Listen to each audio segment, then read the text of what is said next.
The alternative is to become a space. 저희 같은 일반 사람들이 떠올리는 사람은 결국 사실 일론 머스크와 스페이스 X긴 하거든요. 그렇죠.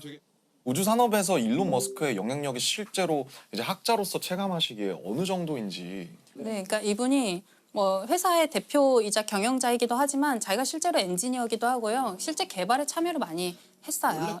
원래 페이팔을 만들었었죠. 네. 페이팔을 하면서 돈을 엄청 끌어모아서 네. 그걸로 성공한 돈을 이제 우주에다가 뿌리고 있죠, 지금.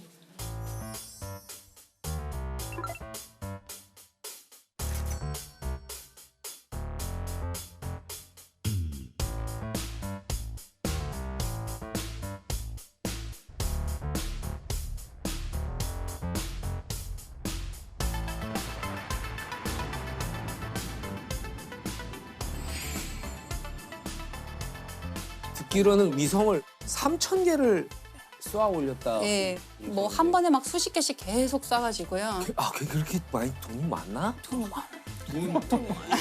그게 그 스타링크. 네, 그거죠. 그게 스페이스 X가 하고 있는 스타링크인데요.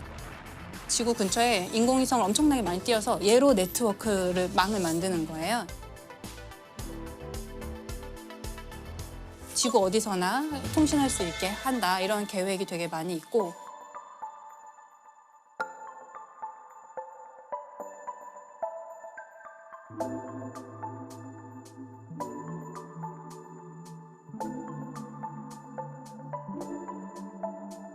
되게 저는 생소한 말이었는데 일론 머스크가 인류를 뭐 다행성 종족으로 만들겠다라고 네. 선언을 했다는데. 그게 이제 일론 머스크 같은 큰 사람이 얘기를 하면 일파만파 전파가 되니까 그런 건데 그렇죠. 일단 트위터를 인수하셨으니까. 네.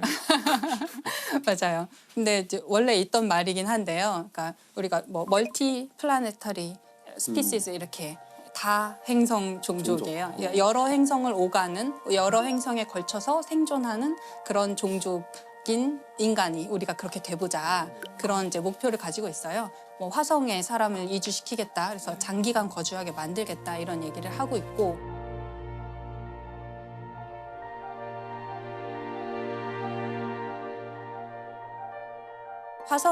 인류를 화성에 보내겠다는 계획을 제안하는 곳은 꽤 있었는데 그중에 가장 잘하고 있고 가장 잘 살아남아 있고 진짜 할 것 같은 데가 스페이스 X예요.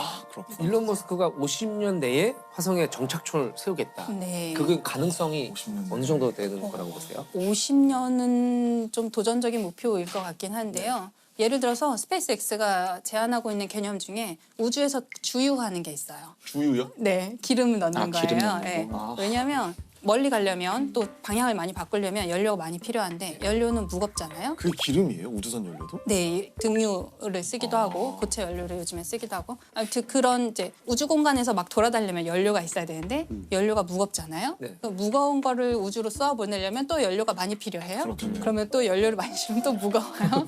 이게 이제 로켓 방정식의 저주라고 사람들이 얘기하는 로켓 공식인데 방정식의 저주. 네, 지구를 탈출하기 위해서 드는 연료와 에너지 양을 계산하는 건데요. 네. 연료를 많이 싣고 가고 싶은데 그러면 연료가 또 필요하고 이거예요. 그래서 어디선가 타협점을 어디선가 찾아야 되는데 스페이스 X 같은 데서 제안하는 거는 일단 띄워요.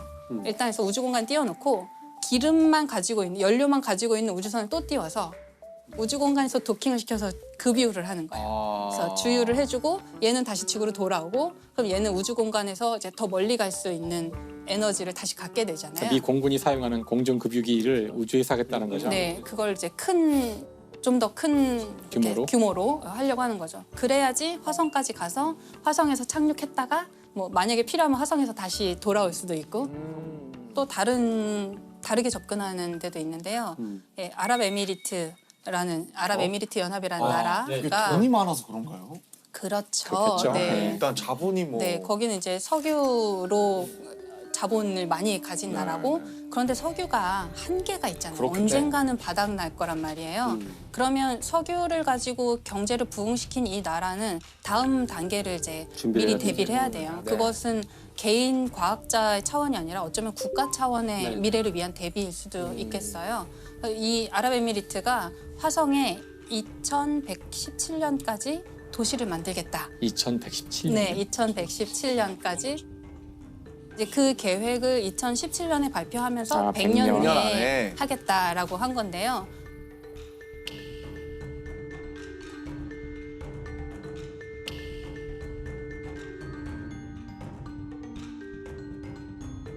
국가 차원에서 굉장히 우주 탐사를 갑자기 막 속도를 엄청 빠르게 진행시키고 있어요.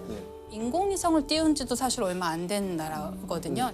그 인공위성 띄울 때 우리나라 기업에서 기술을 되게 많이 전수해줬거든요. 외부의 도움을 되게 많이 받았던 완전 우주 탐사에서는 신생 국가인데 갑자기 화성에 사람 보내겠다라고 하니까 사람들이 웃었을 수도 있잖아요. 근데 지금 벌써 화성에 탐사선 보냈고요. 아 보냈어요? 네, 진짜요? 몇 년 만에. 그러니까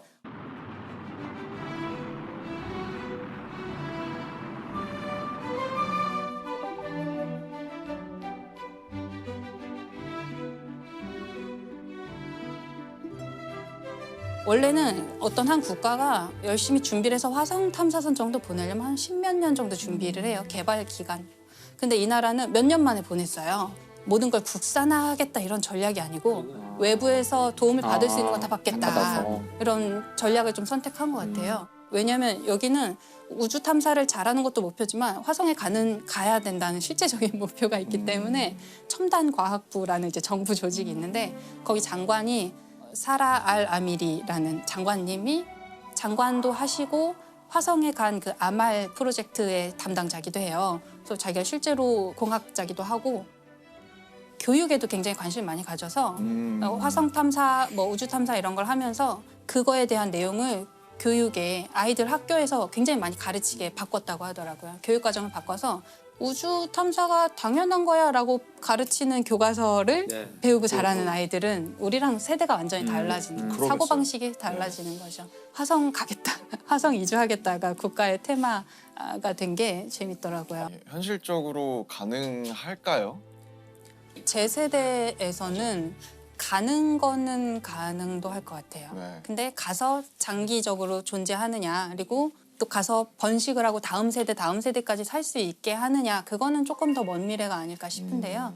되게 재밌는 게 그거를 우리나라 외교부에서 연구를 한 적이 있어요. 아 그래요? 네. 근데 왜 외교부죠, 근데? 그게? 그 되게 중요한 지적이신데요. 오, 왜 외교부에서 이제 전문가에게 연구 용역을 준 거예요. 어떤 연구를 하냐면 예를 들어서 한 100년 정도 후 뭐 화성에 사람이 살 수 있고 오래 거주할 수 있는 환경이 된다고 치면 그때의 정치, 국제사회 관계, 지구와 화성 사회의 관계는 어떠할까?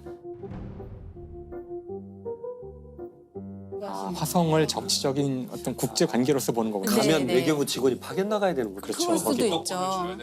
투표권을 줘야 되는지. 그렇죠. 그리고 화성에 오래 생존을 하고 있으면 이 사람들이 자치권을 요구할 수도 있죠. 우리 더 이상 뭐 한국 사람 안 하고 우리 나라 세울 거야 이럴 수도 있고. 그러니까 지금은 우주 공간에 있는 것은 다 평화적으로 사용해야 되고 누가 개인이나 어떤 국가가 소유할 수 없어요. 그런데 최근에 바뀐 게 미국 정부에서는 달에서 흙을 얼마쯤 가져오면 그게 뭐 그람당 얼마 이런 식으로 해서 팔 수 있게 해주겠다. 국가가 그럼 이건 사주겠다. 민간 기업한테 약간 장려하는 느낌인데요? 그렇죠. 그래서 달 좀 가서 파와라 이런 느낌인데. 그러면 다 미국 정부의 입맛에 맞게 탐사를 하려고 그렇죠. 하겠죠. 그리고 나중에 미래에는 정말 우리가 정착촌이 형성된다면 그 뭐 땅은 모두의 땅이지만 그 기지는 우리 거야라든지 기지 안에 있는 뭐 바닥에 깔아놓은 매트 우리 거니까 밟지 마라든지 다른 형태의 소유권을 주장할 수도 지금 있죠. 남극이 그렇지 않나요? 남극도 네, 남극도 소유 못하죠. 근데 소유는 못해요. 기지는 자기 거인 거죠. 저런 화성도 만약에 여러 정착촌이 여러 나라 정착촌이 있다면 결국에는 우리 여기서 일어나는 일은 지구까지 보고하는데 몇 년 걸리고 우리끼리 해결하는 뭔가를 만들자 하고 분명히 있을 문제는 지구에 자꾸 뭔가 시킬 거거든요. 네. 야 너네 뭐 좀 채취해서 보내. 뭐 좀 해. 정작 화성에 있는 사람들 그걸 하려면 우주복 입고 나가갖고 너무 힘들고 막 이런데 이거 언제까지 우리가 이거 지금 계속 받아야 되지? 이런 순간이 올 거라고 생각해요. 독립하겠죠. 네, 독립하자. 이거 연락 끊자. 손절. 야. 그죠. 이걸 누가 했냐면 그런 게 이제 국제 정치나 이런 거를 연구해 본 경험 있는 사람들이 네. 잘할 수 있는 거죠. 그걸 전공하셔서 석사를 받으시고 SF 소설을 쓰고 있는 배명훈 작가님이 그걸 했어요. 정말 완전 적격자였죠. 이제 SF 소설가라서 이런 화성 환경 잘 아시고 또 국제 정치 너무 잘 아시고 전문가니까 사실 미래를 가장 많이 생각한 사람들이 SF 작가예요. 맞아요. 그래서 사실 미래를 알고 싶으신 분들은 SF를 보면 되거든요. 맞아요. 책을 보면 돼요. 책을 보면 지금 오늘 우리가 한 모든 이야기에 대한 모든 가능성, 여러 가지 가능성들을 이미 다 생각해서 글로 써놨고 심지어는 이야기하지 않은 것도 다 쓰여 있거든요. 맞아요. 네. 아마 그것이 우리가 미래를 시뮬레이트하는 가장 좋은 방법이 뭐 해보는 것보다 SF 소설을 보는 거죠. 최초로 민간 유인 우주 왕복선 발사에 성공한 우주 탐사 기업 스페이스B의 최고 경영자 일론 머스크는 이런 말을 했습니다. It's eventually, history suggests there will be some doomsday event. The alternative is to become a spacefaring civilization and a multi-planet species, which I hope you would agree that is the right way to go. 자, 그 이유. 과학 전문가들에 따르면 지구의 인구는 점차 증가하고 있는데 인류의 생활에 꼭 필요한 에너지 자원인 화석 연료가 불과 50년 뒤면 고갈될 거라는 겁니다. 게다가 날로 심각해지는 극심한 환경 오염 역시 지구를 위협하고 있는데요. 한 예로 인도에서는 환경 오염 때문에 연간 약 230만 명이 기대 수명보다 일찍 사망한다고 합니다. 야, 너무 어마어마한 양이네요. 정말 그 제2의 지구는 필요하긴 한 것 같습니다. 지금부터 만들어 놓지 않으면 뭐 당장 닥치고 나서 어떻게 하겠어요? 어쨌든 대안을 우리가 찾아야 되는 거니까요. 그렇죠. 그렇습니다. 지구인들이 숨 쉴 수 있는 제2의 지구 찾기 프로젝트는 지금 이 시간에도 계속되고 있는데요. 그래서 오늘은 지구인들을 구원할 제2의 지구 후보들을 준비해봤습니다. 먼저 첫 번째 후보는요. 2016년에 발견된 프록시마 B. 이 행성을 지구인들의 이주지 후보 1순위로 꼽은 이유는 지금까지 발견된 외계 행성 중 태양과 최단거리에 위치해 있다고 합니다. 굉장한 이점인 거죠. 그리고 무엇보다 단단한 암석으로 구성된 지표면에는 생명체의 필수 조건, 액체 상태의 물이 있을 가능성이 높다고 합니다. 그 이유는 행성의 모성인 프록시마 켄타우리가 태양보다 온도가 훨씬 낮고 빛도 1000배가량 약하기 때문이라는데요. 다행이다. 마실 물은 구할 수 있는 곳이라는 얘기가 정말 희망적으로 들려요. 그러니까 생명체가 존재하는 가능성도 그만큼 높을 거고 그렇죠. 물이 있다면 뭐가 있습니까? 당연히 산소도 기대를 할 수가 있는 거 아니겠습니까? 있죠. 네. 자, 그럼 이어서 두 번째 후보입니다. 역시 나사가 강력히 밀고 있는 후보인데요. 2018년 나사가 발견한 행성 케플러 1649c입니다. 자, 행성의 크기도 지구와 비슷한 1.06배. 사이즈 비슷하대. 비슷하죠. 게다가 다른 행성들과 달리 태양으로부터 받는 빛이 지구와 비교했을 때 75% 정도 돼서요. 표면의 온도 역시 지구와 비슷할 것으로 추정된다고 합니다. 너무 뜨겁지도 않고 너무 춥지도 않고 적정한 것 같은데 지구 약간 쌍둥이 느낌 같은 느낌. 크기도 비슷하고. 네. 앞으로도 제2의 지구를 찾기 위한 우주 연구는 계속될 전망인데요. 지금 이 시간에도 우린 제2의 지구 찾기에 한 발짝 다가서고 있습니다. 지구상의 생명체가 살아갈 수 있는 근본적인 에너지 바로 태양이죠. 그럼요. 그렇습니다. 태양이 없으면 안 돼요. 모든 에너지의 원천이죠. 그렇습니다. 태양의 빛과 열인, 복사 에너지는 지구의 기후에 큰 영향을 미치고요. 또 식물은 광합성을 하며 생존, 그리고 먹이 사슬에 의해 다른 생명체들이 영양분을 흡수해서 에너지를 얻게 되죠. 그래서 모든 생명체는 태양을 먹고 산다는 말도 있습니다. 자, 그런데 말입니다. 그런 생각을 해본 적 있습니까? 만약에 태양이 수명을 다한다면, 그래서 태양이 사라져버린다면. 아, 진짜 무섭다 이거. 끔찍하네요. 끔찍하죠. 생각만 해도 무섭네요. 뭐 대안이 없어 보이잖아요. 네. 아니 인류의 그런 빛을 공급하는 존재, 자원을 공급하는 존재가 없어져 버린다면 우리는 어떻게 돼야 되는 겁니까? 과학계에 따르면 현재 태양의 나이가 약 45억 6,720만 년이라고 합니다. 그리고 태양의 남은 수명은요, 약 78억 년이라고 합니다. 태양에 수명이 있다는 생각을 사실 안 해보잖아요. 늘 영원할 거라 생각하잖아요. 그러니까. 근데 뭐 당연히 수명이 있겠다. 그럴 수도 있지라는 생각이 좀 들어요. 일단 태양이 사라진다면 지구는 태양의 복사 에너지를 받지 못해서요. 영원한 빙하기를 맞이해 바다는 물론 대기마저 얼어붙는 끔찍한 재앙을 맞게 될 수 있습니다. 과거의 공룡도 소행성 충돌로 빙하기를 맞이하면서 모두 절멸하지 않았습니까? 그렇죠. 자, 이뿐이 아닙니다. 비구름 형성의 원인인 대류 현상 역시 태양열로부터 비롯되기 때문에 생명체 생존의 기본 조건인 물을 충족시키는 비가 더 이상은 내리지 않게 되겠죠. 그리고 당연히 광합성도 불가능하기 때문에 그 다음에는 식물뿐 아니라 모든 먹이 사슬이 붕괴, 또 광합성으로 인한 산소 분출도 이루어지지 않으므로 결국은 인류 역시 생존 불가라는 끔찍한 결론에 다다르게 됩니다. 아, 이 태양의 소중함을 이렇게 얘기하니까 더욱더 느껴지게 되네요. 그런데 요즘 뭐 워낙 과학기술이 좋으니까 뭐 어느 정도의 대안만 마련된다면 좀 얘기가 달라지느냐? 절대 그렇지 않다는 것이 또 대공포입니다. 태양이 단 1초만이라도 사라진다면, 없어진다면 지구에 큰 재앙이 닥치게 되는데요. 현재 지구는 태양의 인력, 즉 중력에 의해 태양 주위를 타원형으로 돌고 있습니다. 그런데 이 태양이 사라진다면 지구는 궤도를 벗어나 광활한 우주 저편으로 슝 날아갈 수 있다는 얘기죠. 쉽게 말해 뱅글뱅글 계속 도는 사람 손을 잡아주다가 갑자기 손을 확 놔버리면 어떻게 되겠습니까? 튕겨져 나가겠죠. 우리가 진짜 또 그러네요. 인력을 생각 안 했죠. 무슨 뭐 저기 어둡고 뭐 광합성 못하고 이게 문제가 아니네. 그냥 날아가요, 일단. 어둠 속으로. 자, 그러다 날아가 버린 지구가 우주에서 표류하다가 자칫 소행성과 정면 충돌이라도 한다면요. 지구는 산산조각이 날 수도 있겠죠.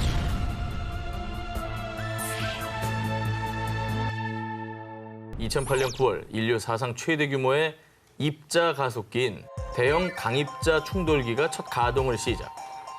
마침내 태초의 비밀이 풀리나라며 전 세계 과학계의 관심이 초집중됐습니다. 아시죠? 이거 뭐 공대 입자 가속기. 네, 좀 설명 좀 부탁드릴게요. 뭐 하는 거예요? 입자 가속기 말 그대로 입자를 가속시키는 건데 저 상태가 이제 최초의 입자들이 합성하면서 새로운 물질들을 개발해내는 상태라고 추정을 하고 있는 거예요. 그러니까 저걸 통해서 이 지구에 존재하는 물질들이 어떻게 생겼나를 밝혀낼 수 있을 거라고 생각하는 거죠. 태초에 우리가 이 물질이 왜 생겼나를 연구할 수 있는 곳이군요. 그렇습니다. 네. 근데 이게 이제 과학계에서는 왜 중요하냐? 이 실험을 통해서 우주 탄생의 순간인 빅뱅을 축소판으로 재현해 우주 생성 원리의 비밀을 파헤치는 겁니다. 과학자들의 어떤 숙명의 과제 같은 그런 느낌인 거네요. 맞습니다. 유럽 입자 물리연구소는 80억 달러, 무려 약 8조 원이 투자된 이 거대 프로젝트를 위해서요. 2008년 스위스 제네바에서 지름 8km, 둘레 27km에 달하는 지상 최대 규모의 입자 가속기를 가동시켰고요. 결국 2012년에 입자 가속기를 통해서 모든 물질의 질량을 부여하고 사라졌다는 일명 신의 입자, 힉스 입자의 존재를 입증해냈습니다. 그래서 2012년도 최고의 과학 업적으로 꼽혔고요. 우주 탄생의 원리를 발견하는 데 있어 한 발짝 더 다가서는 계기가 됐다. 이런 평가를 받고 있습니다. 그런데 말입니다. 2008년 당시 이 입자 가속기의 가동을 앞두고 있을 때 일각에서는 입자 가속기는 지구의 멸망을 가져올 것이다라며 공포에 떨었습니다. 심지어 몇몇 과학자들은 입자 가속기의 가동을 막기 위한 소송까지 제기했었는데요. 자, 그 이유는요. 입자 가속기가 지구의 종말을 이야기한다. 어떻게? 블랙홀을 만들어서 말이죠. 입자 가속기 실험 도중에 충돌시킨 양성자의 질량보다 무려 14,000배나 큰 충돌 에너지가 발생하고요. 온도는 태양의 중심보다 무려 10만 배나 더 뜨거워지는데요. 바로 이때 블랙홀이 만들어질 수 있다는 것입니다. 2018년에 그 영국의 저명한 우주학자이자 전 영국 왕립학회장인 마틴 리스경이 입자 가속기에 관한 최악의 시나리오를 공개했는데요. 만약에 입자 가속기 실험이 잘못된다면 이 지구가 지름 100m짜리 부채로 압축될 수 있습니다라고 발표했습니다. 상상이 가십니까? 100m. 아니 지구 생각하다 100m 얘기하니까 진짜 작게 느껴져요. 너무 작죠. 네. 아니 블랙홀이라는 게 시간도 빨아들이고 빛도 빠져나갈 수 없는 곳이니까 무섭네요.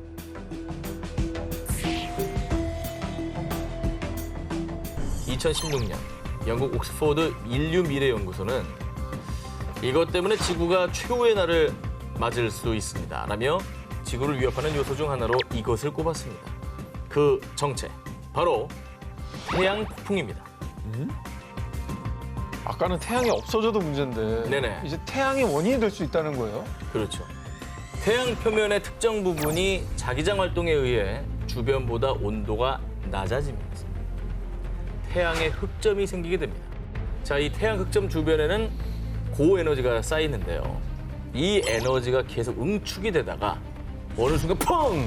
하고 폭발하면 강력한 에너지를 우주로 분출. 이 현상을 바로 태양 폭풍이라고 합니다. 이때 위력은요, 1메가톤짜리 수소폭탄 수십억 개가 동시에 터질 때의 위력과 맞먹는다고 합니다. 너무 큰 숫자가 나오니까 이게 뭐라고 반응을 잘 모르겠어요. 네.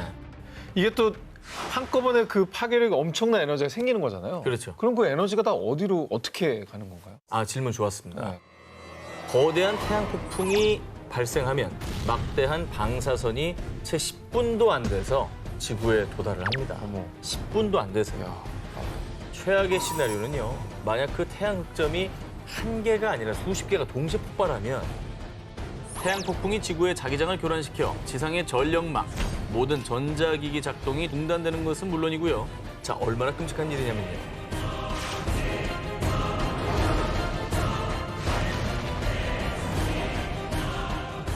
큰일이. 정말 단순히 불편한 게 아니라 네. 재난 상황이 발생하네요. 그래서 뭐 불 안 들어오는 정도 수준이 아닙니다. 네. 자, 거기에 하늘로 쏘아 올린 나침반 GPS까지 멈췄다. GPS로 교신하는 항공기가 자칫 항로를 이탈할 수 있겠죠? 어머, 그것도 끔찍하네. 그렇죠. 그래서 만약 다른 항공기와 충돌하게 된다면 수백 명의 목숨을 앗아가는 데 이어 땅으로 추락한 항공기들에서 화염이 쓰나미처럼 몰려와 도시 전체를 집어삼킬 수도 있겠죠. 한순간에 도시가 파괴가 될 수도 있다. 이거잖아요. 이건 진짜 끔찍한 상황이다. 그렇죠. 야, 가볍게 볼 일이 아니네요. 우리와 상관없는 일이라고 생각하면 절대 안 되겠어요. 네, 와닿죠.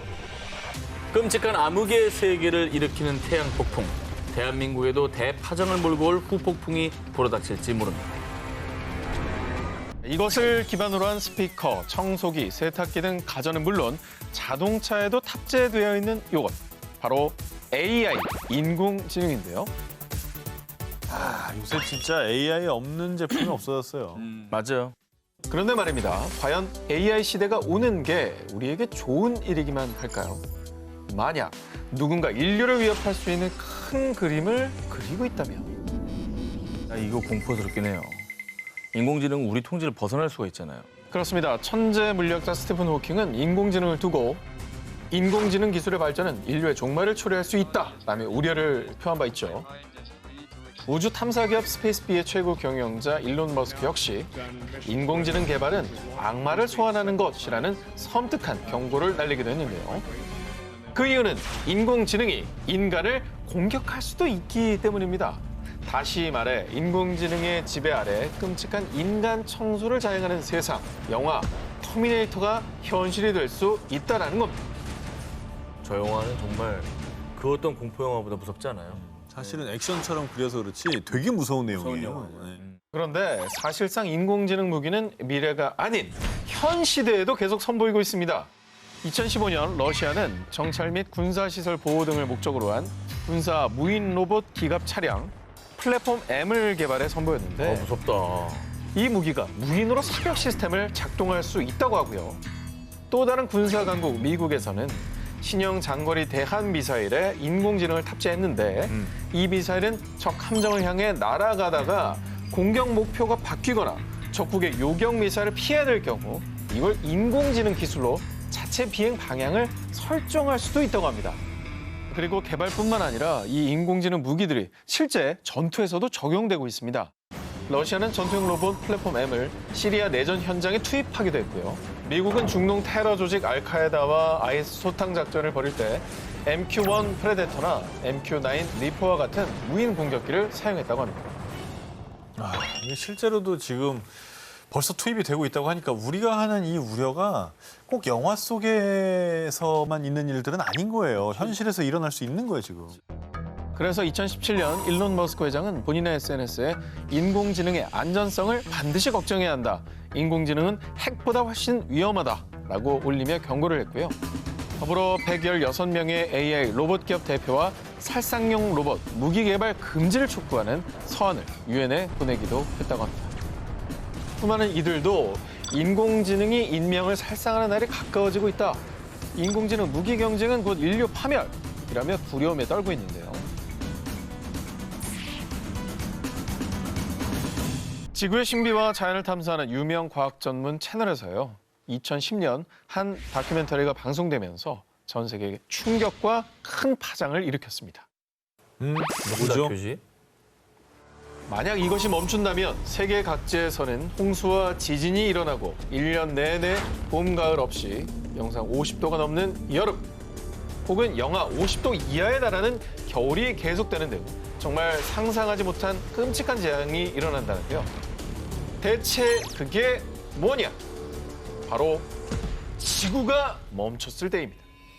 우리 지구는 23.5도로 기울어진 자전축을 중심으로 하루에 한 번 시계 반대 방향으로 회전하는 자전운동을 하고 있습니다.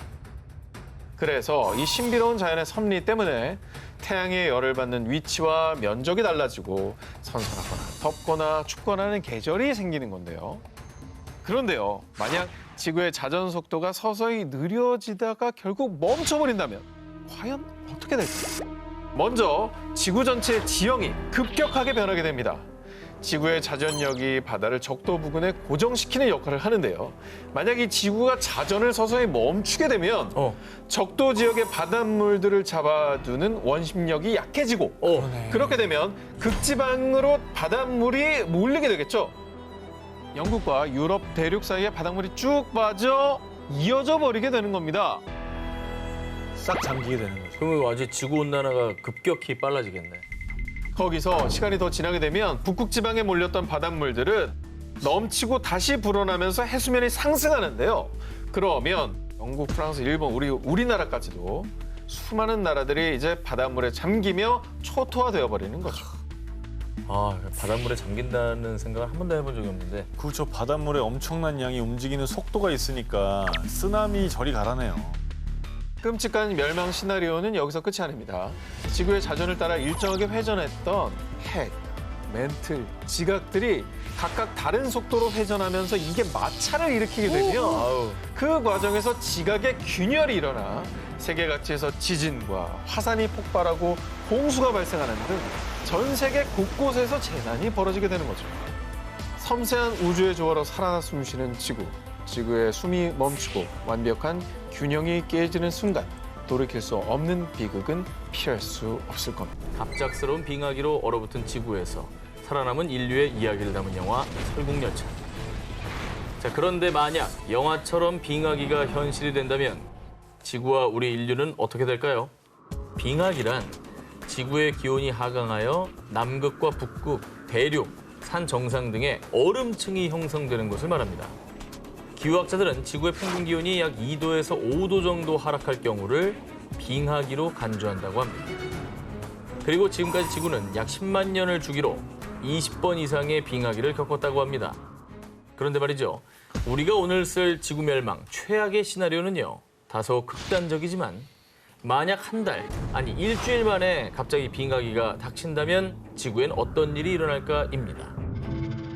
아, 오늘 뭐 너무 끔찍한 얘기를 많이 들어서 네네. 예, 마음의 준비를 좀 하고 들어야 되겠네요.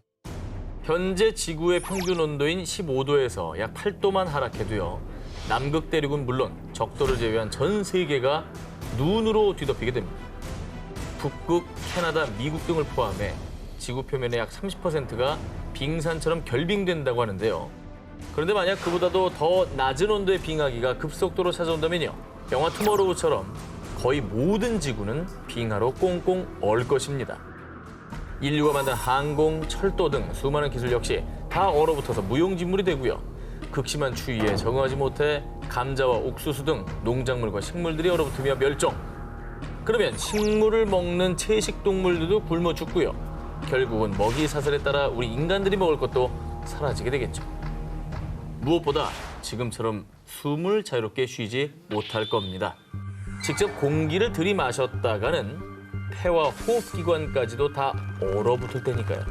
그러니까 우리가 당연하게 누리는 일상도 다 그 빙하가 있다면 생각할 수 없는 거잖아요. 그렇죠. 그 영화 같은 일이 직접 벌어진다면 너무 끔찍하네요. 자, 그런데 아예 빙하기가 계속된다면요. 정말 운이 좋아야 선택받은 자들만이 영화 설국열차처럼 살 수가 있을 겁니다. 단백질 블록만 먹으면서 말이죠. 야, 설국열차를 볼 때 그 송강호나 이런 분들이 좀 불쌍하게 느껴졌었는데. 사실 꼬리칸도 그렇다면 그러니까. 선택받은 자들이었는데. 그렇죠. 네. 인류의 역사와 문명까지 다 꽁꽁 얼릴 수도 있는 빙하기. 최악의 멸망 시나리오에 그치길. 영화 속 재앙은 일어나지 않기를 바랍니다. 19위 전 기자님 특종에서 태양이 우리 지구의 근본적인 에너지원이라고 소개를 해드렸는데 그렇죠. 그 태양이 넘치는 에너지로 지구를 역으로 공격하고 있기도 한데요. 태양 폭풍 같은 얘기인가요? 태양이 암을 유발하는 방사선과 자외선을 방출하기 때문입니다. 그런데 다행히도 이 지구에는 오존층이 있습니다. 네네. 산소 원자 3개로 구성된 이 오존의 분자가 지상으로부터 25에서 30km 높이의 성층권에 밀집되어 있는 것으로요. 이 오존은 태양으로부터 전달되는 자외선 중 약 95에서 99%를 흡수하면서 우리가 직접 자외선을 쐬지 않게 해주는 지구의 보호막이라고도 할 수 있습니다. 하지만 정말 안타깝게도 2020년 현재 남극은 서울시 면적의 1.5배인 1000제곱킬로미터의 오존층이 사라졌고요. 뿐만 아니라 칠레와 아르헨티나 남부, 호주 등 전 세계 오존층이 파괴되며 지구의 보호막이 위협을 받고 있습니다. 사실 예전에는 뭐 헤어스프레이 그런 데 들어가는 프레온 가스가 오존층 파괴의 주범이다 이런 얘기 많이 했었는데 그래서 요새는 사실 프레온 가스를 좀 많이 안 쓰고 있잖아요. 그럼에도 불구하고 계속 파괴되고 있는 원인이 있는 겁니까? 그런데 지금은 프레온 가스의 대체제로 쓰이는 게 문제가 되고 있는데요. 자, 프라이팬 코팅제나 각종 냉매에 쓰이는 화합물 클로로포름에 염소 성분이 있는데 이 염소 원자 하나가 무려 약 10만 개의 오존을 파괴해 오존층을 없애버리고 있다고 합니다. 아이고. 그 밖에도 자동차 배기가스에서 배출되는 아산화질소 등 환경오염을 통해서도 오존층이 파괴되고 있는 것이죠. 그래서 이렇게 계속 오존층이 파괴된다면 우리 인간 또 생태계는 어떤 피해를 입게 될까요? 인간의 DNA, 핵산, 이 단백질은요, 자외선을 흡수하는 성질이 있습니다. 그런데 오존층이 파괴되어 지구에 그대로 자외선이 쏘여진다면 흔하게는 눈의 결막염, 또 백내장과 같은 안과 질환이나 피부가 붉게 변하는 홍반. 그런데 이 홍반도 악성 홍반이면 이게 결국엔 피부암 같은 희귀암으로까지 번지게 되는데요. 실제로 호주 지역은 호주 보건복지학회에서 발표를 했는데 2016년에만 무려 약 1,800명이 피부암으로 사망했다는 통계도 있다고 합니다. 그래서 호주는 그렇게 그 선크림도 많이 바르고 좀 긴 팔 많이 입고 선글라스 꼭 끼고 그런다 그러더라고요. 자, 그렇다면 오존층 파괴가 심한 남극과 북극에서 멀리 떨어진 우리나라는 과연 안전할까? 자외선으로 인한 피부암 발생률이 지난 10년 사이에 3배 이상 증가했다고 합니다. 뿐만 아니라 오존층 파괴는 동식물 등 생태계까지도 위협하는데요. 자외선 때문에 꽃들은 개화하지 못해 말라 죽고요. 식물성 플랑크톤이 감소해 생태계 먹이 사슬의 균형이 깨지면 네. 어류, 또 동물들의 멸종을 초래. 그리고 이 모든 건 결국 인류의 멸종으로까지 이어질 수 있다는 거죠. 오존층이 파괴된다는 것은요, 우리 인류의 생존도 파괴된다는 거예요. 지구의 보호막, 여러분 꼭 지켜내야겠습니다. 2020년 5월 물의 흐름과 특성을 연구하는 수문학자를 비롯해 지질학자 등 과학자들이 충격적인 사실을 발표했습니다. 기온이 상승해 알래스카의 얼음이 녹으면 산사태로 프린스 윌리엄 해협은 초토화될 겁니다. 200여 개의 섬과 빙하로 이루어진 자연 생태계 보호구이자 관광지 알래스카 프린스 윌리엄 해협. 그런데 과학자들의 시뮬레이션 결과 최소 1년에서 20년 사이에 가파른 경사에 있던 얼음이 녹으면서 약 5억 세제곱미터에 달하는 토사가 함께 쓸려 내려가는 산사태가 발생. 그리고 이 산사태로 녹은 얼음과 토사물이 바다를 덮쳐서요. 그 충격으로 수백 미터의 메가쓰나미가 발생해 알래스카의 항구 도시 휘티어 지역을 단 20분 만에 초토화시킬 수 있다고 경고했습니다. 얼음이 녹는다는 게 그냥 해수면만 올라가는 게 아닌 거예요. 그죠? 맞아요. 19세기경 산업화 시기 이전에 비해 현재 지구의 평균 온도는 약 1.1도가 상승했고요. 그러면서 남극과 알래스카, 그린란드 등 전 세계 빙하가 녹으며 바닷물이 돼 5년 사이 지구의 해수면은 약 5mm 상승했습니다. 그런데 만약 계속 이렇게 빙하가 녹아 해수면이 계속 상승하면 지구엔 과연 어떤 일이 일어날까요? 일단 바닷물이 늘어나 해수면이 상승하면 바닷물의 무게가 늘면서 그 압력으로 해저 아래 지각판들을 자극. 그러면 그 자극으로 지진이 발생할 수 있겠죠. 이 지진의 충격으로 해일과 쓰나미까지 일어날 수 있다는 얘기입니다. 이게 뭐 나비 효과잖아요. 이게 얼음이 녹고 여러 가지 일들이 발생하면서 엄청난 파장이 일어나고 네. 인류에 또 다른 재앙이 발생하는 거 아니겠습니까? 그렇죠. 자, 그리고요. 홍수와 해일, 쓰나미로만 그치지 않는 진짜 최악의 시나리오도 있습니다. 만약에 지구의 해수면이 약 1m 상승할 경우에는 미국 뉴욕, 영국 런던, 호주 시드니, 일본 도쿄 등 세계 유명 명소들이 소몰되며 초토화. 세계 지도를 다시 그려야 하는 최악의 상황까지 발생할 수 있다는 겁니다. 진짜 끔찍하네요. 자, 그렇다면 우리나라는 과연 안전할까요? 지표면 고도 데이터를 연구하는 미국 셔틀 레이더 지형 미션 시스템에 따르면 지구의 해수면이 1m 상승할 경우 인천국제공항과 김포공항, 인천, 경기도 일대, 부산 일부 지역이 초토화, 항구와 공항을 비롯한 교통, 통신수단 등 전 산업이 마비될 뿐 아니라 수많은 희생자가 발생하며 국가 전체가 무너지는 비극이 발생할 수 있는 겁니다. 말씀하시는 게 일어난다면 정말 끔찍해요. 그렇죠. 말이 안 돼요. 영화 인터스텔라에서 그리는 지구는 황폐화 그 자체죠. 거대한 모래폭풍이 휩쓸고 간 도시는 온통 미세먼지로 뒤덮여 있을 뿐 아니라 지구인들의 폐 건강을 위협하며 인류의 멸망까지 야기하는데요. 자, 그런데 여러분, 이 끔찍한 사태가 진짜 현실이 된다면 어떨까요? 미세먼지는 정말 소리 없는 살인마잖아요. 맞아요. 보이지도 않는데 다 폐 속으로 들어가가지고. 그렇습니다. 이미 미세먼지는 전 세계적으로 심각한 재난 위기 수준에 도달해 있습니다. 2016년 세계보건기구에서도 전 세계 도시 인구의 80%가 심각한 대기 오염에 노출돼 있습니다. 라고 발표했는데요. 실제로 매년 초미세먼지 등 대기 오염으로 인해 사망하는 사람이 무려 약 879만 명. 심지어 오는 2050년이면 대기 오염 피해 사망자는 2배로 불어날 거라고 합니다.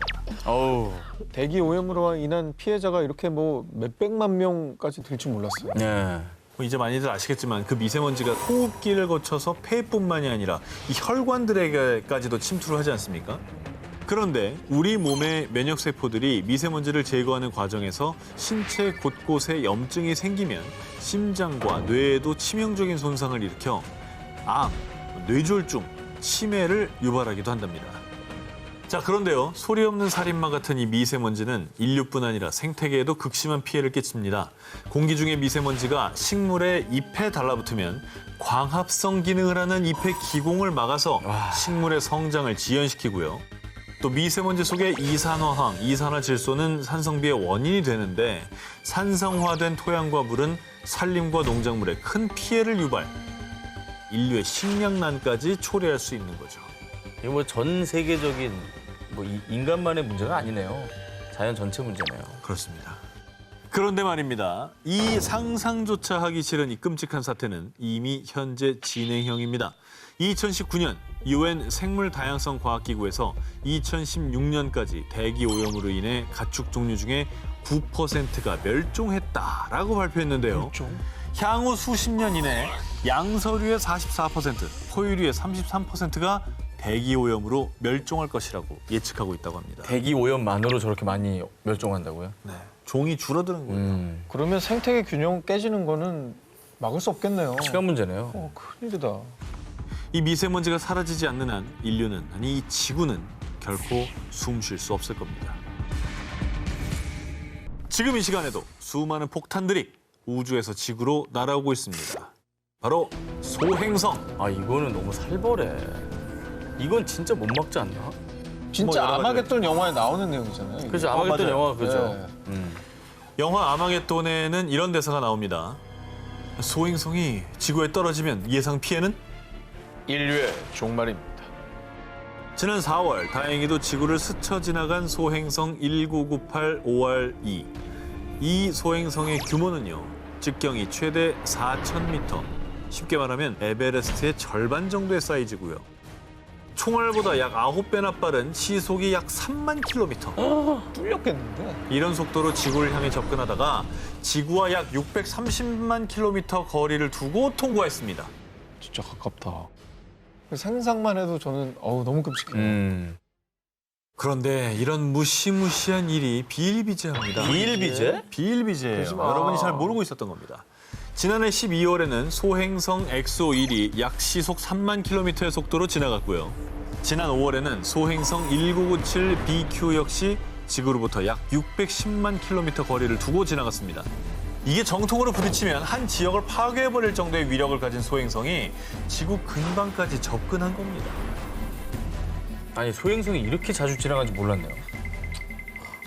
이 소행성이 지구와 충돌한 사건들이 계속 접수가 되고 있는데요. 지난 2013년 러시아 우랄 산맥 첼야빈스크 상공에서 직경 약 15m, 무게 약 10톤, 거대한 불덩어리 소행성이 폭발해 1,500여 명의 사상자가 발생하고 7,200여 채의 건물이 파손되기도 했습니다. 7,000여 채요? 2017년에는 중국 윈난성 샹그릴라시에서 북서쪽으로 약 40km 떨어진 곳에 초속 14.6km의 소행성이 낙하해 공중에서 폭발했는데요. 유럽 우주국에 따르면 향후 100년간 지구를 타격할 가능성이 있는 소행성이 무려 약 880여 개라고 합니다. 어떻게 해? 그런데 그중에서도 특히 나사에는 2175년에서 2199년 사이 소행성 베누와 충돌할 가능성을 우려하고 있는데요. 저건 좀 크구나. 참고로 소행성 베누는 무게가 약 780억 킬로그램, 직경이 최대 500m로요. 미국 뉴욕의 엠파이어 스테이트 빌딩과 맞먹는 크기의 암석인데 만약 이 거대한 소행성이 지구와 충돌한다면 9만여 명에서 16만여 명의 사상자를 낳은 히로시마 원자폭탄에 8만 배에 해당하는 피해를 일으킬 것으로 예상된다고 합니다. 아니 이 숫자가 이 정도 되는지 몰랐어요. 너무 무서운데. 제발 880개 다 날아갔으면 좋겠다, 딴 데로. 그런데 말입니다. 우린 결국 답을 찾아내고야 말죠. 무려 엠파이어 스테이트 빌딩과 맞먹는 규모의 소행성 베누와의 충돌을 막기 위해 나사에서 대비책을 세우고 있습니다. 어떻게 해요? 나사에는 소행성 충돌 사태를 대비한 전문 부서 행성 방어 협력부가 있습니다. 지구와 충돌 가능성이 있는 소행성을 관측하며 지속적으로 모니터링하고 있고요. 실질적으로 소행성과 충돌할 위험이 발생할 때를 대비해 일명 해머를 준비 중에 있습니다. 해머 플랜이 뭐냐? 이 9톤에 달하는 대규모 충격체, 벌크 임팩터 또는 핵무기를 발사해서 소행성을 지구 궤도 밖으로 밀어낸다는 계획입니다. 궤도를 바꾸는구나. 그리고요. 지구와 소행성 충돌을 막기 위한 또 다른 방어 프로젝트도 있습니다. 내후년이죠. 2022년에 소행성 디디모스가 지구에 접근할 거라고 하는데요. 참고로 디디모스는 직경 약 780m의 디디모스 A와 약 160m의 디디모스 B로 이루어진 쌍성계로요. 때려오네.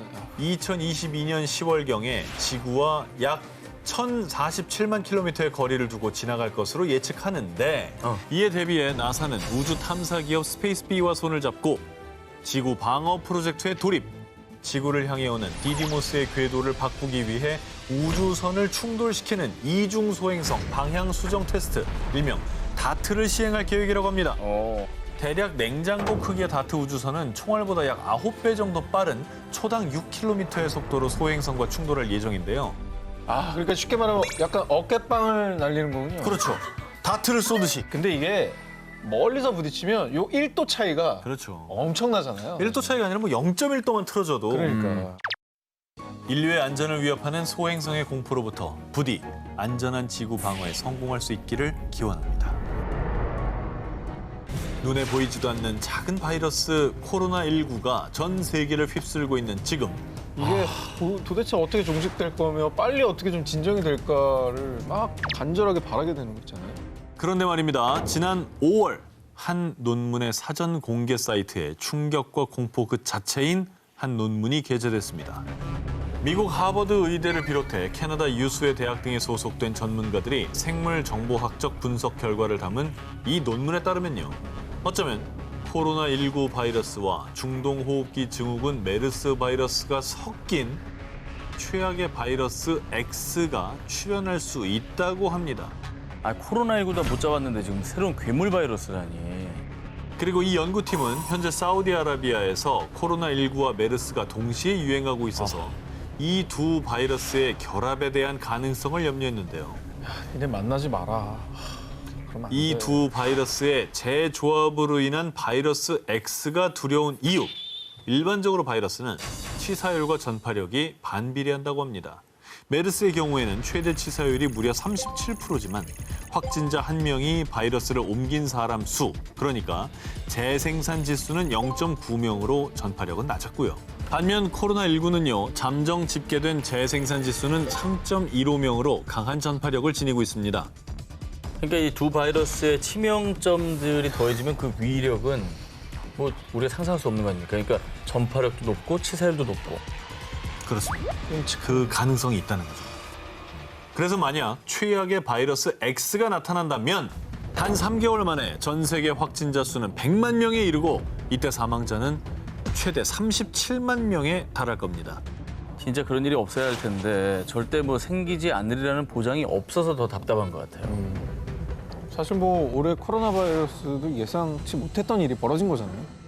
실제로 2003년에 유행한 급성 중증 호흡기 증후군 사스도 기존 코로나 바이러스의 재조합의 산물로 알려져 있고요. 그래서 새로운 바이러스의 등장이 불가능한 일은 절대 아니라는 건데요. 그리고 말이죠. 또 다른 문제는 이 재조합 바이러스뿐만 아니라 바이러스 변이 또한 인류를 위협하고 있습니다. 맞아요. 그 백신이 개발되기도 전에 또 새로운 바이러스가 나오고 있고 이제는 변종이란 말이 너무 무서워요. 맞아요. 진짜 공포는 아직 최악의 바이러스 X가 우리에게 찾아오지 않았다는 사실입니다. 2010년 미국의 대표 소프트웨어 회사 M사의 전 CEO 빌 게이츠가 한 강연에서 밝힌 충격적인 발표. 내 평생의 소원은 인구를 줄이는 백신을 개발하는 겁니다. 좀 충격적인 발언에 이유가 있지 않을까라는 추측이 되거든요. 그동안 수차례 인구 감축론을 주장한 빌 게이츠. 그 이유가 무엇이냐? UN에 따르면 2019년 기준 전 세계 인구는 약 77억 명이지만요. 2050년이 되면 무려 약 97억 명까지 증가할 전망이라고 합니다. 그래서 일부 과학자들은 바로 지구 인구 정원 초과를 매우 우려하고 있습니다. 그 이유, 지구에서 생활할 수 있는 최대 인구수는 불과 약 80억 명으로 머지않아 인류는 이 지구상에서 정원 초과. 그 뒤 결국 인류 멸망이라는 대혼란에 직면하게 된다는 거죠. 근데 인구가 늘어난다고 인류가 멸망한다. 이거 좀 비약 아닙니까? 좀 의아하게 느껴질 네. 수도 아니, 있는데요. 약간 모순이잖아요. 네. 인구는 늘어나는데 인구 멸망한다. 네. 이게 동시에 성립된다. 이게 말이 안 되죠? 그러니까요. 좀 더 들어보시죠. 세계자원연구소에 의하면 전 세계의 25%가 이미 심각한 물 부족 사태를 겪고 있다고 하고요. UN 세계 식량 농업 기구에 따르면 전 세계적으로 1억 2,400만 명의 사람이 심각한 식량 부족에 시달리고 있다고 합니다. 만약 이 상황이 지속되면 인류의 생존에 절대적으로 필요한 식량 증가 속도가 인구 증가율을 따라가지 못해서요. 불과 30년 뒤인 2050년이면 전 세계가 대규모 식량난에 직면하게 된다고 합니다. 우리나라만 해도 먹을 게 넘쳐나서 식량난이라는 게 와닿질 않거든요, 사실. 불균형이 심각한 거죠. 자, 그리고 뭐 식량난뿐만이 문제가 아닙니다. 인구가 증가할수록 인간이 먹고 쓰고 버리는 쓰레기가 증가, 바다와 땅속 깊이 버려져 환경 오염을 유발하고요. 지구의 대지가 넓다 해도 정작 인류가 살 수 있는 사막화되지 않은 비옥한 땅은 한정적이라서요. 인구가 증가하면 그 좁은 땅덩어리가 포화 상태가 되는 거죠. 그런데 인류가 삶의 터전을 만들겠다고 얼마 남지 않은 삼림마저 무자비하게 개간하는 것 또한 문제. 삼림이 배출하던 산소의 양이 줄어드는데 오히려 각종 산업시설에서 배출하는 이산화탄소의 양이 증가해 이는 기후 변화를 초래. 이 땅의 작물이 잘 자라지 못해 인류의 식량이 부족해지는 악순환을 야기하는 겁니다. 인구가 계속 증가하면 이제 환경은 더 파괴될 거고 지구가 이제 버티지 못하는 상황이 되겠죠. 결국에는 뭐 식량이 부족해지고 결국 부메랑처럼 다시 우리에게 그 피해를 고스란히 돌아올 것 같다는 생각이 드네요. 인류를 구원할 현실판 인터스텔라가 등장했습니다. 현실판 인터스텔라요? 아니 그렇게 새로운 행성을 찾는 게 가능한 거예요? 2016년 4월 미국 뉴욕에서 열린 한 기자회견. 이 자리에 참석한 천재 물리학자 스티븐 호킹 박사는요. The limit that confronts us now is the great void between us and the stars. But now we can transcend it. With light beams, light sails, and the lightest spacecraft ever built, we can launch a mission to Alpha Centauri within a generation. 라며 이 프로젝트를 소개했습니다. 바로 브레이크스루 스타샷 프로젝트입니다. 미래에 인류가 지구를 떠나야 할 상황에 대비해 브레이크스루, 즉 돌파구를 찾기 위한 프로젝트인데요. 이거 진짜 놀라운 얘기인데. 그럼 이 프로젝트가 뭐 어떻게 진행이 되고 있는 거예요? 자, 브레이크스루 스타샷 프로젝트는요, 초소형 우주선 무려 약 1,000개를 쏘아 올려서 우주를 탐사하겠다는 겁니다. 그리고 우주선이 우주 궤도에 다다르면 초소형 우주선의 돛이 확 펼쳐지는데요. 바로 이때 지구에서 강력한 레이저를 쏘아서 우주선에 가속을 붙여주는 것이죠. 뭐 아무래도 이제 탐사선, 우주선이 1,000개나 되니까 여기서 뭔가 성과가 나오지 않을까 기대는 돼요. 네, 워낙 이 방대한 규모의 프로젝트라서. 그렇죠. 한 개라도 찾으면 좋긴 하겠다. 그러니까. 자, 그러면 이 초소형 우주선들의 목적지가 어디냐? 태양계에서 가장 가까운 항성계 4.37 광년, 약 40조 킬로미터 떨어진 알파 센타우리인데요. 현재 우주 기술로는 알파 센타우리에 가려면 수만 년이 소요가 되지만 브레이크스루 스타샷 프로젝트의 초소형 우주선은 말이죠. 2만 년도 아닌 약 30년 만에 무려 수천 배 이상 빠른 속도로 알파 센타우리에 도달할 거라고 전망됩니다. 그다음 이 수천 개의 초소형 우주선들은 알파 센타우리에 있는 행성을 조사한 뒤에 이 자료를 지구로 전송해 주는 것이죠. 왜냐? 제2의 지구를 찾기 위해서죠. 제2의 지구. 자, 과학자들은 미래를 예측해서 대비를 하는 사람들인데 이 프로젝트까지 추진을 하는 거 보면 정말 우리가 진짜 위기인가. 영화처럼 지구를 떠나는 일이 언제는 발생을 할 거다라고 예측하는 거 아니겠습니까? 그렇죠. 예. 정말 스티븐 호킹 박사의 예언처럼 정말 어쩔 수 없이 인류가 지구를 떠나야 할 날이 다가올지도 모르죠. 하지만 우린 답을 찾을 것이다. 늘 그랬듯이. 부디 인류를 구원할 해답을 찾을 수 있길 바랍니다. 세계가 파멸하는 날, 이른바 아포칼립스를 대비해 스스로를 지키기 위해 나선 사람이 있습니다. 미국 뉴햄프셔주에 사는 알렉스 메이슨. 그런데 놀랍게도 말이죠. 그의 나이는 19살입니다. 19살 메이슨은 8년 전인 11살부터 지구 종말에 대비해왔습니다. 자, 2012년 전 세계에서 일어나는 각종 재난재해 뉴스를 접하며 문득 섬뜩한 생각이 든 건데요. 요한계시록에 있는 심판의 날이 가까워진 게 틀림없어. 이후 자신과 가족을 지키기 위해 일명 지구 종말 대비 프로젝트에 돌입한 메이슨. 근데 무슨 마음인지는 알 것 같네요. 그 어린 나이에 그런 걸 접하면 덜컥 겁이 나죠. 그 거대한 자연재해나 핵전쟁 위기 뉴스 보면은 두려움이 들어요. 어른들도. 네. 근데 이게 어렸을 때는 더 크죠. 그렇죠. 자, 그럼 메이슨이 무려 8년간 준비해온 지구 종말 대비 프로젝트를 살펴보겠습니다. 자, 먼저 메이슨이 정말 한 몸처럼 언제나 어디든 메고 다니는 배낭이 있는데요. 이 배낭에는 쌀, 통조림 등 비상 식량뿐만 아니라요. 혹시 모를 부상에 대처할 수 있는 구급용품이 갖춰져 있고요. 자연재해로 집을 잃었을 때를 대비한 임시 대피소, 설치 방법과 숲에서 식량을 구하는 기술을 연마, 또 실전처럼 정기적으로 숲에서 밤을 보내면서 생존 기술을 높이기 위한 훈련까지 하는 노력을 기울이고 있다고 합니다. 메이슨 외에도 전 세계 수많은 사람들이 지구 종말을 대비하고 있는데요. 자, 이렇게 지구 종말을 대비하는 사람들을 일명 프레퍼족이라고 부르는데요. 실제로 인별그램에 프레퍼를 검색하면 무려 40만 개 이상의 피드가 올라와 있을 정도라고 합니다. 자, 프레퍼족들은 서로 너튜브, SNS를 통해 정보를 수집하고 공유하고 있다고 하네요. 이렇게 혹시나 모를 재난이나 지구 종말에 대비하고 있는 사람들이 실제로 있다는 것도 놀라운데 많았다는 게 더 놀랍네요. 우리보다 더 현실로 느끼고 있나 봐요. 그렇습니다. 미국의 비보피 엑스포인트. 그 어떤 재난, 재앙에도 끄떡없이 무려 약 5천 명을 구원할 수 있는 세계 최대 규모의 벙커 마을입니다. 벙커 마을이요? 5천 명을 수용한다고요?